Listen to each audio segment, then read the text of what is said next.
യുഎസിലെ ഇന്ത്യക്കാരായ അനധികൃത കുടിയേറ്റക്കാരെ തിരികെ കൊണ്ടുവരാൻ പൂർണ്ണ സജ്ജമാണെന്ന് പ്രധാനമന്ത്രി നരേന്ദ്രമോദി. ഒരു രാജ്യത്തേക്ക് നിയമവിരുദ്ധമായി കടക്കുന്നവർക്ക് അവിടെ ജീവിക്കാൻ അവകാശമില്ല. ഇത് മുഴുവൻ ലോകത്തിനും ബാധകമാണ്. മനുഷ്യക്കടത്ത് അവസാനിപ്പിക്കാൻ യുഎസും ഇന്ത്യയും ചേർന്നുള്ള സംയുക്ത നടപടികൾ അനിവാര്യമാണെന്നും മോദി പറഞ്ഞു.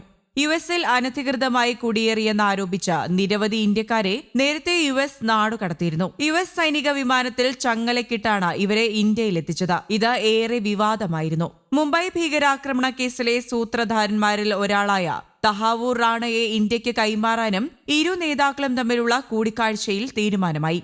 ഭീകരവാദത്തിനെതിരെ അമേരിക്കയും ഇന്ത്യയും ചേർന്ന് പ്രവർത്തിക്കാനും തീരുമാനിച്ചിട്ടുണ്ട്.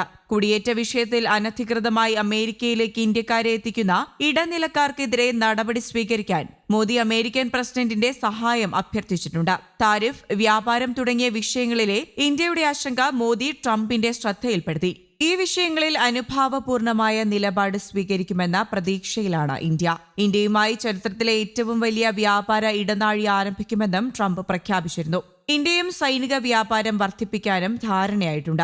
F-35 അടക്കമുള്ള വിമാനങ്ങൾ ഇന്ത്യക്ക് നൽകാനും തീരുമാനമായി. അമേരിക്കയിൽ നിന്നും കൂടുതൽ പെട്രോളിയം ഉൽപ്പന്നങ്ങൾ ഇന്ത്യ വാങ്ങുമെന്നും നരേന്ദ്രമോദി പ്രതികരിച്ചു. ഇന്ത്യയും അമേരിക്കയും തമ്മിലുള്ള ബന്ധം ശക്തിപ്പെടുത്തുമെന്നും ട്രംപുമായി യോജിച്ച് പ്രവർത്തിക്കുമെന്നും നരേന്ദ്രമോദി വ്യക്തമാക്കി. ഇരു രാജ്യങ്ങളും ഒരുമിച്ച് ഭീകരവാദത്തെ എതിർക്കുമെന്നും മോദി ഉറപ്പു നൽകി. ബോസ്റ്റണിൽ പുതിയ ഇന്ത്യ കോൺസുലേറ്റ് തുടങ്ങുമെന്നും മോദി പ്രഖ്യാപിച്ചു. റഷ്യ-യുക്രൈൻ യുദ്ധം അവസാനിപ്പിക്കാൻ ഇരു രാജ്യങ്ങളും ആഗ്രഹിക്കുന്നുവെന്ന് അമേരിക്കൻ പ്രസിഡന്റും വ്യക്തമാക്കി. നാറ്റോയിൽ അംഗത്വം നേടാനുള്ള യുക്രൈന്റെ ആഗ്രഹമാണ് യുദ്ധത്തിന് കാരണമായത് എന്ന നിലപാടും ട്രംപ് ചൂണ്ടിക്കാട്ടി. അവർ ചെയ്യാതിരുന്നെങ്കിൽ എന്ന് ഞാൻ കരുതുന്ന ഒരു കാര്യത്തിലേക്ക് റഷ്യ അവരെ തന്നെ എത്തിച്ചിരിക്കുന്നു. ഞാൻ പ്രസിഡന്റ് ആയിരുന്നെങ്കിൽ ഇത് സംഭവിക്കില്ലായിരുന്നു. ഇപ്പോൾ റഷ്യ ഒരു വലിയ പ്രദേശം ഏറ്റെടുത്തിരിക്കുന്നു. യുക്രൈനെ നാറ്റോയിൽ ഉൾപ്പെടുത്താൻ കഴിയില്ലെന്ന് അവർ ആദ്യ ദിവസം മുതൽ പറഞ്ഞിരുന്നു. അവർ അത് വളരെ ശക്തമായി പറഞ്ഞു. അതാണ് യുദ്ധത്തിന്റെ തുടക്കത്തിന് കാരണമായതെന്ന് ഞാൻ യഥാർത്ഥത്തിൽ കരുതുന്നു എന്നായിരുന്നു ട്രംപിന്റെ പ്രതികരണം. വൈറ്റ് ഹൌസിലെത്തി ട്രംപുമായി നടത്തിയ കൂടിക്കാഴ്ചയിൽ വിദേശകാര്യമന്ത്രി എസ് ജയശങ്കറും ദേശീയ സുരക്ഷാ ഉപദേഷ്ടാവ് അജിത് ഡോവലും പ്രധാനമന്ത്രിക്കൊപ്പമുണ്ടായിരുന്നു. അതേസമയം അമേരിക്കയുടെ ചുവടുപിടിച്ച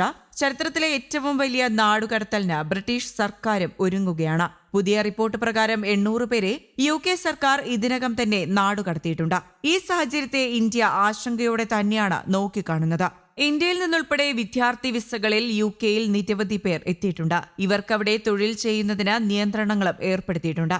അനധികൃതമായി ബ്രിട്ടനിൽ ജോലി ചെയ്യുന്നവരെ കണ്ടെത്തി നടപടി സ്വീകരിക്കാൻ ഒരുങ്ങുകയാണ് ലേബർ പാർട്ടി ഭരണകൂടം. ഇതിന്റെ ഭാഗമായി ഇന്ത്യൻ റെസ്റ്റോറന്റുകൾ, കടകൾ, കാർ വാഷിംഗ് കേന്ദ്രങ്ങൾ തുടങ്ങിയ സ്ഥലങ്ങളിൽ പരിശോധനകൾ ആരംഭിച്ചിട്ടുണ്ട്. News desk, Kerala Kaumudi.